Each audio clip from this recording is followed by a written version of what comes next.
The Walking Dead is a successful comic that has since been adapted to AMC's hit TV show of the same name.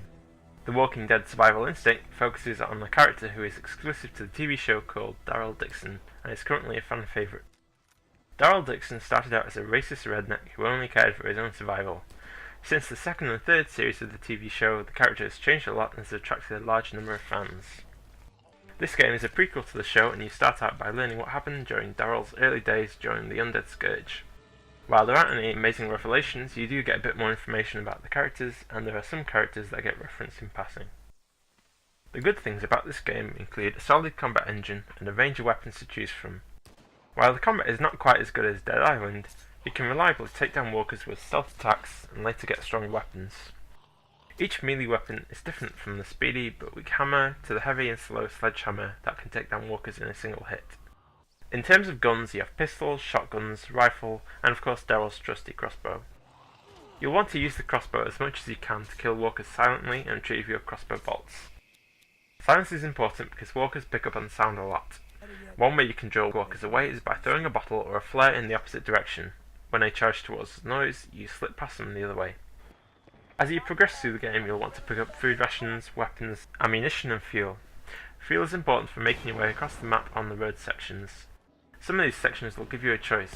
Do you move the car stuck on the road, or do you take an alternative route?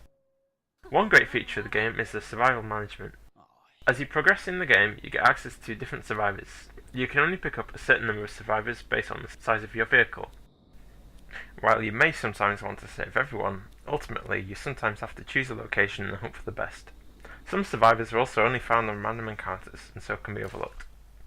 It's worth helping them survive since you get a bonus at the end of the game. Sadly, it's not all non-stop fun, and there are a few bad points about this game. This game is relentlessly hard, with no difficulty select screen. This means that if you're not careful, you will die many times until you learn how to move around properly and what areas are dangerous to be in.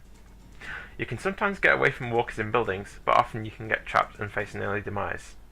Another gripe with many people is the game's length. At most, the campaign mode can be completed in around 5 to 8 hours. One of the reasons the game is short is because you have to choose between one of two missions at several times during the story. This means that to experience everything you have to play at least twice. Unfortunately, that also means you have to repeat the same sections that you can't skip. There are bonuses that carry forward into a new game, however you can only pick one of them at a time, and for some players they aren't really motivation enough for them to come back. In other games this isn't such a major problem, but since there's no multiplayer or co-op modes of any kind, it's a big problem. The ending of the story is a bit of a letdown, as it doesn't really fill in any of the gaps or explain anything of importance. Overall, I would give this game 6 out of 10. While there are some good points about this game, overall it's too expensive, too short, and isn't as good as other games like Dead Island, Zombie U, or Left 4 Dead. Thanks for watching the video review.